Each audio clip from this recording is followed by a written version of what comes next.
na época ainda da pré-campanha, depois na campanha, agora depois que o governo tomou posse, eu fui convidado para ir para Brasília no dia 7 de fevereiro, a gente teve uma rápida reunião ali com pessoas ligadas à SECOM, mas aparentemente parece ser só uma política de cortesia, né? E não realmente o interesse em entender um pouco as novas dinâmicas, como você falou. Eu fiquei chocado, por exemplo, quando o governo foi divulgar os feitos na tragédia do litoral norte de São Paulo.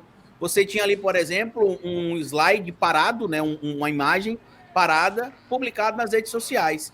Qual que é o princípio básico da comunicação? Eu não sou comunicador de formação, mas a gente sabe que o objetivo é o emissor enviar uma mensagem e o receptor receber essa mensagem de forma tão clara que ele consiga decodificar facilmente. Então, se você tem, por exemplo, uma página ligada à Secretaria de Comunicação que não tem áudio dizendo o que está na postagem, que não tem legendas em alguns vídeos dizendo o que tem no vídeo, é um erro grave. Porque isso mostra uma falha de comunicação que não inclui, por exemplo, todo mundo que quer se comunicar. Outro fato que me chamou muito a atenção é que algumas semanas atrás teve algum evento relacionado à alimentação no Planalto, né, no Palácio do Planalto, e eu vi na página da SECOM várias fotografias com aspas das pessoas, do que as pessoas que estavam ali teriam dito. Por que motivo não se faz um vídeo da pessoa falando isso e colocando a legenda? Qual que é a lógica de você colocar uma fotografia com as aspas? E sobre o papel da mídia, como você citou, eu preciso trazer um fato aqui que eu tenho trazido para algumas discussões, que envolve esse dito portal aí, né? O Antagonista e a revista Cruzoé. Até 2021, ela pertencia a outro grupo do mercado, né, que era o Grupo Empíricos. Em 2021, o BTG Pactual acabou comprando 50% do Antagonista e da revista Cruzoé. Hoje, inclusive, já eles não têm... o mercado como um todo já é dono totalmente... Só dando um bastidor dessa transação, tá, Carlito? O BTG comprou a Empíricos, que depois o BTG foi lá e comprou o Antagonista. Ele comprou um grupo que ele tá comendo todo mundo, é o que tá rolando mesmo. Assim, na verdade, ele comprou um grupo que nesse grupo, inclusive, está presente a Empíricos, né, que é um grupo de investimentos. Hoje, inclusive, o mercado é o dono totalmente do Antagonista, porque os dois fundadores originais não estão mais lá. Algumas figuras saíram e pessoas ligadas ali, por exemplo, a outros meios de comunicação que tinham histórico de estar atacando o Partido dos Trabalhadores do presidente Lula, passaram a fazer parte da grade nesse momento, tanto da direção quanto da questão dos artigos publicados no portal e dos programas que fazem parte do canal no YouTube. Só que olha que fato interessante, Panúzio. A gente viu que a BTG Pactual comprou lá o Antagonista. E olha que interessante informação que saiu algumas semanas atrás. Olha quem o BTG Pactual contratou. Cheio de informação interna do governo Bolsonaro, cheio de informações privilegiadas. Qual que é o objetivo do Antagonista? Cuja esposa de um cara do PCC assinou um contrato quando ele era ministro. Pode seguir, cara.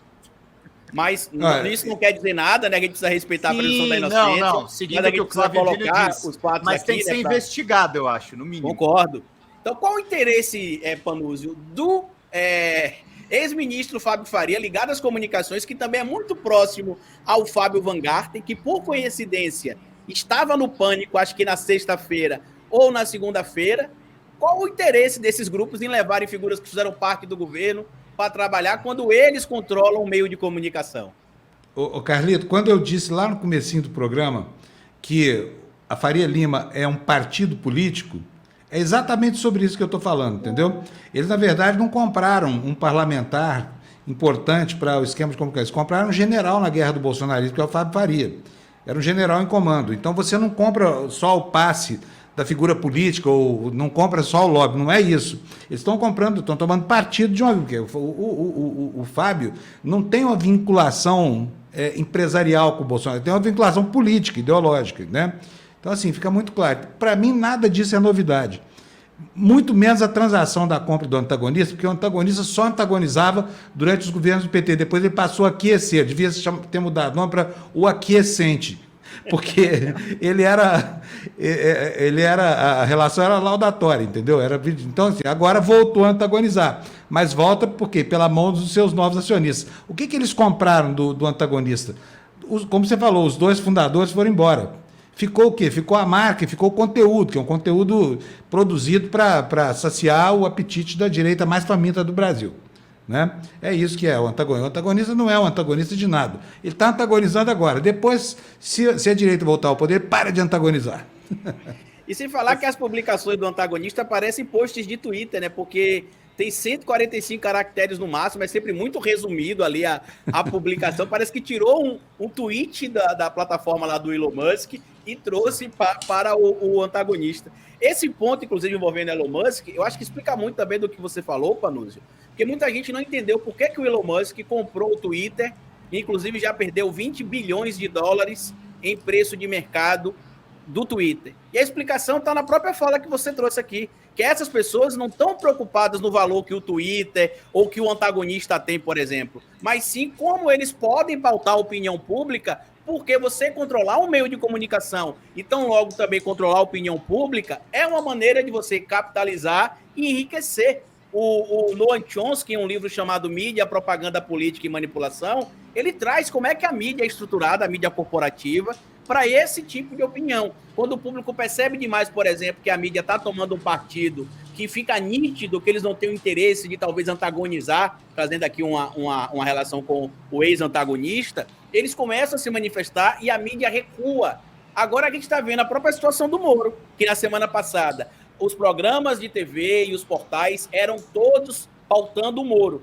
Quando o Tacla Duran vem a público e fala, o Moro é corrupto, o Moro, através do Dallagnol e do Zucoloto, pode ter ali me cobrado, né, supostamente 5 milhões de dólares em propina. Aí a mídia fala, vamos dar uma freada aqui, aguardar a poeira baixar, para a gente continuar o rebrand do Sérgio Moro. O problema é que o Moro também não se ajuda.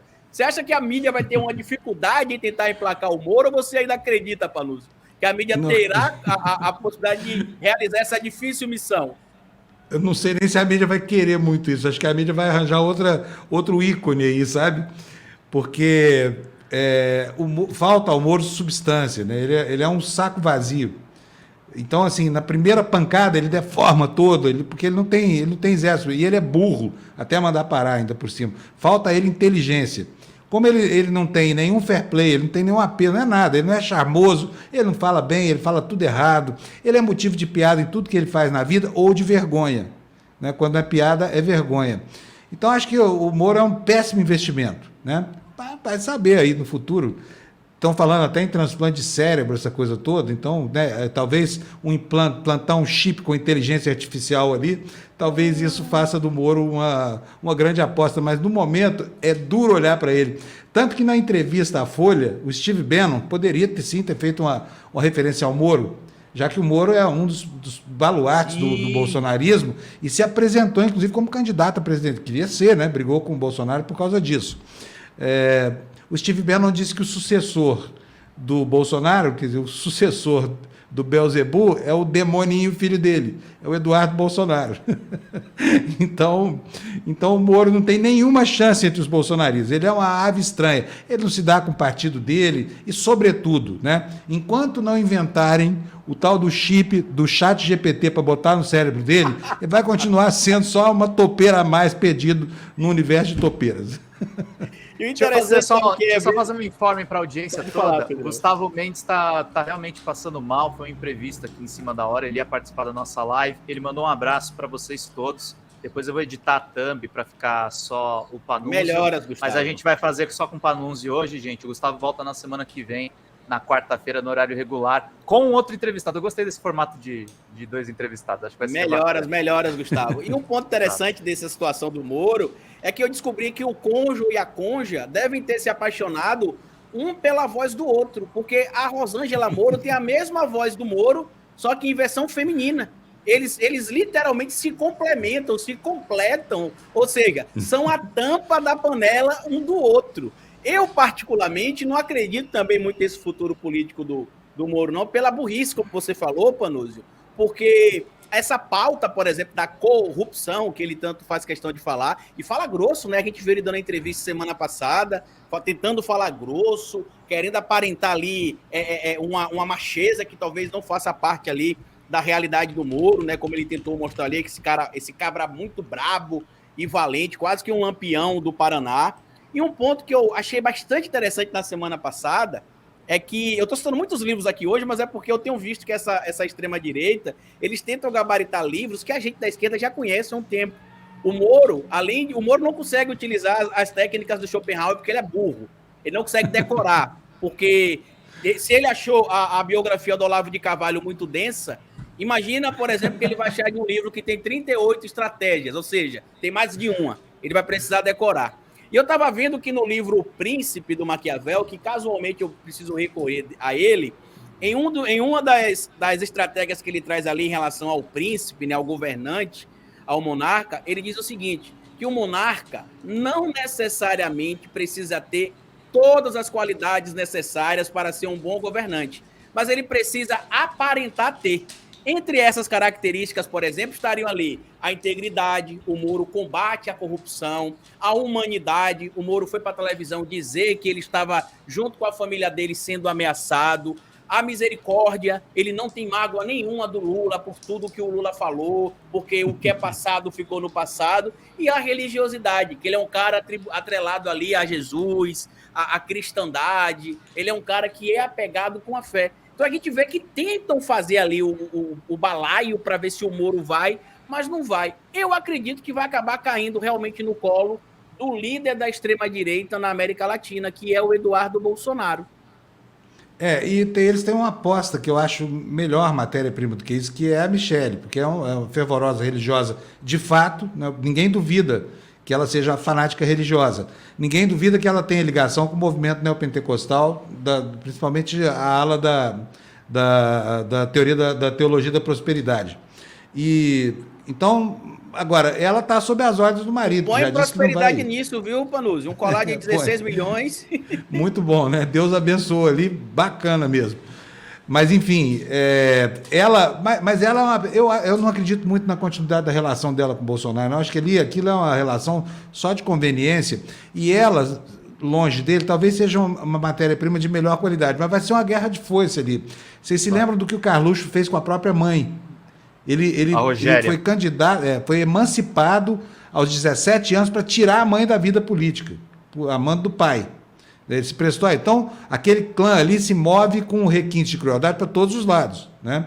A gente não sabe como é que vai ser decidido isso lá, muito menos se a Michelle tem estatura para resistir a um assédio dessa família e a isso que a gente está vendo hoje com muita clareza, ordens do Bolsonaro. Não sei como é que uma mulher no pleno século XXI se presta a isso, sabe? Não, você não vai ser você, não. Não, aqui nós não autorizamos você a falar em candidatura nenhuma. Como assim, gente? Século XXI. Isso era, talvez, da década de 50 para trás do século passado, sabe? Quando mulher ainda era propriedade masculina. Mas passou isso. Faz muito tempo, daqui a pouco vai fazer um século. E, no entanto, no clã Bolsonaro isso ainda está vigorando. Mas eu acho que ela, como matéria-prima para um bom trabalho de marketing, como ela agrega muito os evangélicos e ela é bonita, ela tem algumas qualidades que podem se prestar a isso. Mas eu vejo muita dificuldade da direita brasileira em criar alguém para substituir o Bolsonaro. Mesmo com esses vínculos atávicos ou vínculos de parentesco, qual é o grande líder da direita? O Onyx Lorenzoni, que perdeu a eleição, o Tarcísio, sabe, em São Paulo? Vamos ver o que vai ser preciso muito boa vontade. O Tarcísio o Tarcísio não faz o figurino. Pode até, se fizer um governo primoroso, vir a fazer. Mas eu acho que o clã Bolsonaro vai estragar qualquer tentativa da direita brasileira de colocar alguém no pedestal onde hoje jaz Bolsonaro, né? E acho que não vai surgir um novo líder da direita. Vão tentar fazer com o Bolsonaro. Por isso, ferir de morte o bolsonarismo é decretar a inelegibilidade dele. Feito isso, acho que a extrema-direita brasileira vai ter que partir para um período grande aí de brainstorm para tentar encontrar um caminho. E isso vai acontecer.